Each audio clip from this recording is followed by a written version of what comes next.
자, 4명의 전당대회 출마자가 현재까지 나와 있는데요. 김문수 전 고용노동부 장관, 조경태 의원, 안철수 의원, 장동혁 의원이고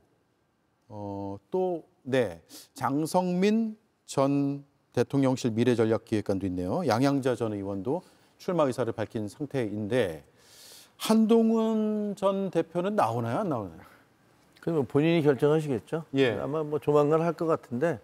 뭘 할 거? 발표를요?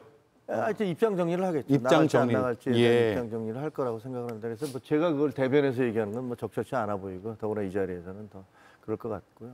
이번 그 경선은 아주 굉장히 특이하게 진행될 것 같아요. 왜냐하면 당의 가치와 기준에 대해서 그걸 무엇으로 정해야 될 것이냐, 우리가 극우로 갈 수 있느냐, 아니면 지금 중도 보수를 중심으로 해서 가야 되느냐라는 가장 원초적인 논란을 가지고서 후보들이 이제 충돌할 것 같아요. 예. 그런 정도의 당의 어떤 그 색깔, 정체성 이걸 가지고서 논쟁을 해서 대표가 되는 경우는 별로 없잖아요. 나는 어떻게 당의 경쟁력을 쌓아서 뭐 이재명 정부와 어떻게 싸워 나가겠다 뭐 이런 얘기를 하지만 그게 이제 미래지향적인 그게 될 텐데 지금 이 경선은 과거지향적이에요. 예. 계엄을 어떻게 받아들여야 되느냐, 탄핵을 어떻게 할 것이냐. 아직도 그 강을 못 건너고 있는 거예요. 그걸 가지고서 계속 싸울 것 같아요. 그래서 상당히 좀 씁쓸하고요. 글쎄, 만약에 저희가 이제 극우적 주장을 하시는 분들이 더 다수를 차지하게 돼서 당 대표가 된다면 국민들은 과연 어떻게 생각하실까? 예. 우리가 과연 수권 정당으로서 다음에 수권을 요구하는 그런 정당의 모습, 그런 자격이 있는 걸까? 뭐 이런 생각도까지 들게 합니다. 네. 네. 이번에도 현재까지 4명 구도를 보면 약간 탄핵과 내란에 대해서 옹호 내지는 모호한 입장을 가진 분과 그거에 대해서 분명하게 일관되게 반대 입장을 했던 분 2대 2로 나뉘는 것 같습니다. 크게 보면요. 예. 모르겠습니다. 이제 한동훈 전 대표가 여기에 이제 같이 몸을 실을지는 뭐 상황을 봐야 되겠는데 아마 국민의힘 내부에서는 여전히 약간은 좀 뭐 소위 친한계 쪽에서도 약간은 부정적인 게 좀 높은 것 같아요. 제가 듣기에는 아직까지는. 도리어 아마 지금 그 경우에는 한동훈 대표는 본인이 출마하지 않는 경우에는 안철수 후보나 조경태 후보 중에 한 명을 지원할 가능성이 좀 높지 않나 이렇게 보이는데 제가 보기에는 누가 되든 간에 지금 중요한 것은 보수의 미래, 그다음에 보수의 혁신 이 문제에 대해서 좀 더 깊은 성찰과 그 국민의힘 내부에 그 좀 강도 높은 그 논쟁이 좀 있었으면 좋겠어요. 네. 단순히 뭐 윤석열 전 대통령을 어떻게 할 거냐 이런 문제를 넘어서서 자 그러면 보수가 그리는 미래는 뭐냐, 그리고 보수가 생각하는 민주주의는 뭐냐. 그럼 그런 측면에서 논쟁을 해가면서 내란과 비상계엄 사태에 대해서 반성할 건 반성하고 예. 우리가 새로 그려야 될 우리 한국 사회에서의 통합, 그다음에 보수가 그리는 좀 따뜻한 사회는 뭐냐. 이런 것들 통합한 보수의 중심에 있어서 그런 걸 새롭게 정리하는 기회가 되는 전당대회였으면 좋겠습니다. 단순히 지금 상황에서 이재명 정부하고 내가 더 잘 싸울 수 있어, 선명하게 싸울 수 있어 이런 거 갖고 내세우는 거는 지금 국민의힘의 상황에는 저는 맞지 않는 프레임이라고 생각합니다. 예, 전한길 씨가 직접 출마할까요? 지금 그동안에 친윤이다, 비윤이다 이런 표현 등장하다가 친길이다 아니다 뭐 이런 얘기까지 한다고 해요. 법적으로는 불가능해요. 불가능해요? 3개월 이상 돼야지 책임다운이 되는 거니까 그 6월 9일 날인가에 자기가 입당을 했다고 하니까 지금 현재 한 달 정도 지난 거잖아요. 그러니까 그게 후보 등록 자체가 불가능한데 예. 그런 경우에 무슨 당 지도부가 이거 특별한 경우니까 인정을 해준다 이렇게 갈 수는 있습니다.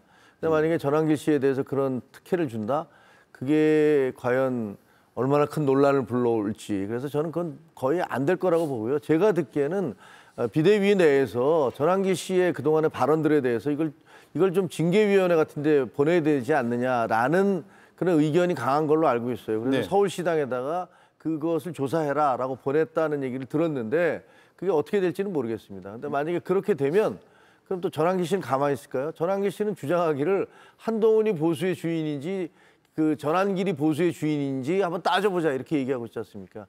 사실 그 발언 자체도 부적절하게 짝이 없어요. 예, 주인이 어디 있어요? 당이 무슨 개인의 소유입니까? 예. 당원들의 것이지. 근데 그것을 마치 무슨 당 자체를 한 개인의 독재자가 자기 소유물처럼 생각할 수 있다라 이렇게 얘기하는 것 자체가 누가 얘기한 대로 참 극우적 발상이다 이렇게 생각이 드는데요. 그 전환기 씨에 대한 처리가 어떻게 되는지 좀 지켜보겠습니다. 예. 아마 선거에 나오지는 못할 겁니다. 예, 법적으로 불가능하다는 건 전 처음 알았네요. 지도부에 입성하려면 후보로 나서야 되는데 후보로 나서려면 책임 당원이어야 되고 책임 당원이 아니잖아요 지금. 책임 당원은 입당 후에 3개월이 지나야 되고 그런 자격 요건이 전혀 맞지가 않는다 이 말씀이네요. 네 맞습니다. 예. 그럼에도 불구하고 출마하는 사례들이 있나요?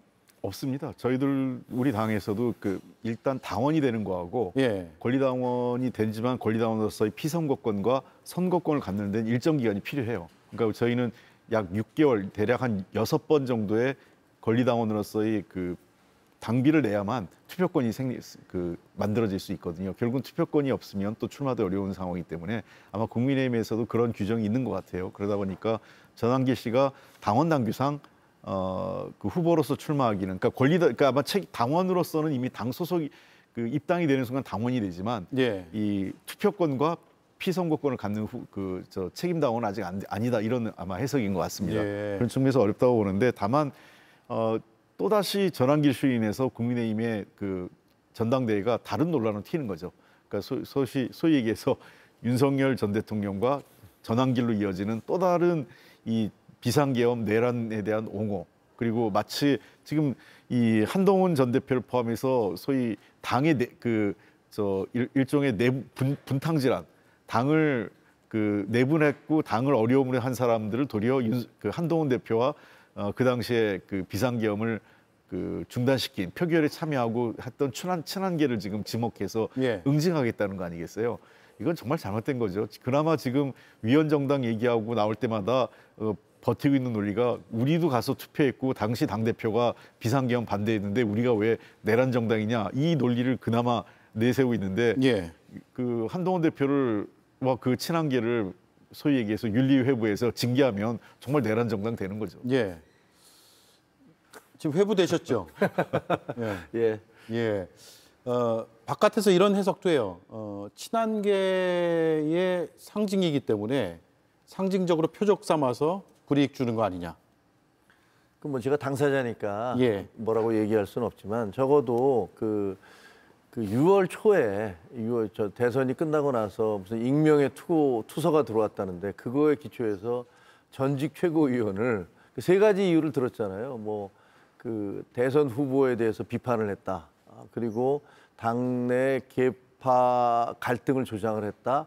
그다음에 세 번째 당에서 한 여론조사에 대해서 그 의혹을 제기했다. 예. 근데 뭐 여기서 뭐 시간이 없으니까 다 설명을 못 드리겠습니다만 다른 쪽에서는 제가 쭉 설명을 드렸는데 셋 다 전혀 말이 안 되는 얘기거든요. 저렇게 말이 안 되는 이유로 그 한 달 이미 그 선거가 다 끝난 다음에 6월 달에 들어왔다는 익명의 투고로 7월 달에 조사를 하겠다라고 얘기를 하는 것 자체가 얼마나 황당한 것인지는 뭐 모두가 느낄 수 있을 겁니다. 그래서 예. 지금 뭐 앵커가 말씀하신 대로 이거 무슨 다른 정치적인 이유가 있는 거겠지라고 그런 얘기가 나오는 것 자체가 우리 당에는 좋은 게 아니에요. 우리 당은 저렇게 누군가를 어떤 특정의 사람들을 입막음을 보복을 하려고 저러는구나.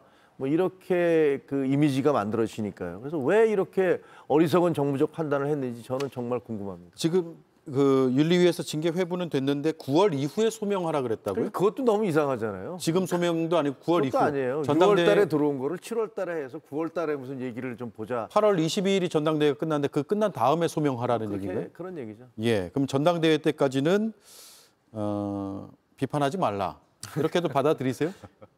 근데 뭐 그렇다고 해서 그 뭐 잘못된 걸 얘기하지 않지는 않을까요? 그 민주정당의 모습이 아니지 않습니까? 다양하게 의견이 제시돼야 되고 비판과 반비판을 통해서 그렇게 정당이 성장해 나가는 건데 입틀막하고 그다음에 대통령 말씀이니까 절대 토달지 마라. 이렇게 하다가 우리가 망가진 거 아닙니까? 그렇게 가면 안 되죠. 예. 진짜 징계받고 윤리에 회부되거나 책임져야 될 사람들은 다 숨어버렸죠. 그 사람들은 지금 자기들 수사받는다고 지금 막 얘기하는데 저는 그 야당에 대한 어떤 검찰 수사, 특검 수사가 야당 프레임으로 소위 그 야당 탄압이라는 프레임이 작동되려면 야당이 먼저 국민으로부터 신뢰를 얻어야 돼요. 국민적 동의와 신뢰가 없는 야당이 검찰 수사 앞에서 이거 야당 탄압이다 이런 주장이 국민으로부터 동의 얻긴 쉽지 않습니다. 예. 자, 다시 전한길 씨 얘기로 잠깐만 가볼게요. 출마는 못할 것 같은데 지금 앞서 저희가 분석하기로는 한 패널이 너무 언론에서 과하게 조명해줘서 별로 중요한 인물이 아닌데 중요한 인물처럼 보이는 것 같다. 예. 동의하세요? 저는 일정 부분 그런 게 있다고 생각을 합니다. 왜냐하면 그때 소위 그 세이브 코리아 때부터 예.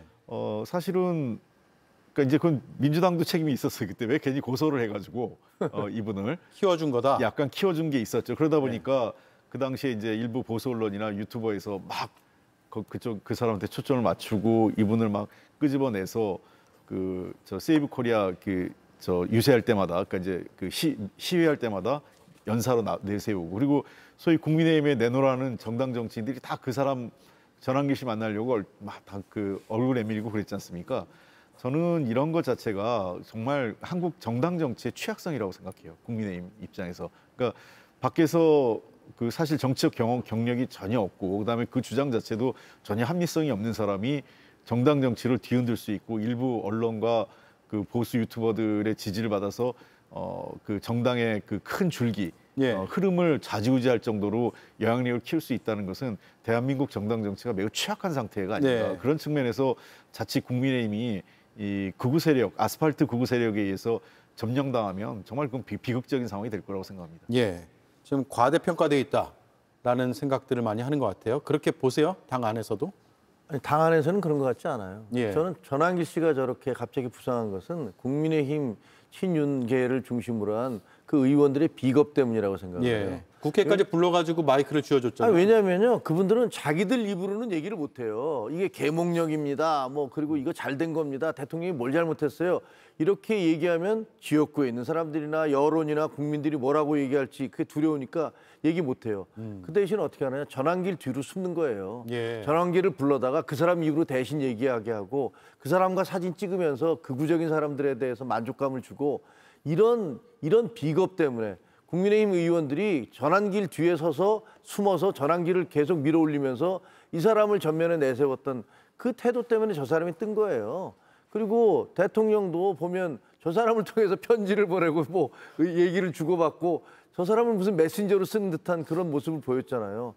그러니까 뭐 사실은 노사모 출신이고 그 이전까지는 아무런 정치적인 그런 견해나 식견이 없던 사람이 저분이 부정선거에 대해서 얘기하는 거 보면 기가 막힐 정도예요. 무슨 그 중국의 간첩들이 와서 뭐 오키나와로 압송됐다는 걸 그건 사실인 것처럼 계속 얘기하셨잖아요. 예.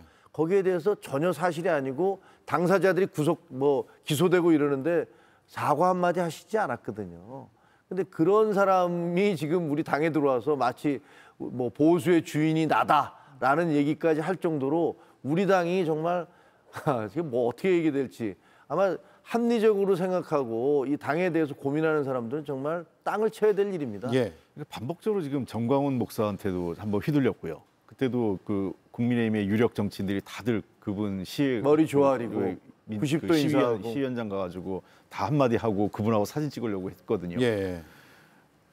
참 제가 보기에는 지금 또 다시 전환길 씨하고 지금 그런 휘둘리는 현상이 발생하는데 말씀하신 대로 그 당내 주류 기득권들이 자신의 기득권이나 그 책임을 하나도 인정하지 그 기득권을 내려놓고 책임을 인정하지 않으려고 하기 때문에 저런 현상이 자꾸 반복된다고 생각을 합니다. 그러니까 밖에 극단적인 세력이 그 당내 합리적인 세력을 밀어내고 자꾸 극우 정당으로 가면 결국은 국민의힘이 저는 그 다음 지방선거 그리고 총선에서 그 국민으로부터 전혀 선택받기 쉽지 않, 점점 더 어려워진다 생각해요. 예. 파면된 전직 대통령이 반국가 세력 언급을 많이 했는데 사실 선거제도를 부정하는 것 자체가 민주주의에 대한 신뢰를 훼손시키는 것이고 그것이 헌법에 좀 어긋나는 그런 행위가 아닌가라는 생각이 막 들었습니다. 상식적으로 자기 집권하에 이루어진 선거를 부정선거라고 얘기하면 대통령은 뭐가 되는지 모르겠습니다. 예. 자, 여기까지 하죠. 고맙습니다, 두 분. 네. 감사합니다.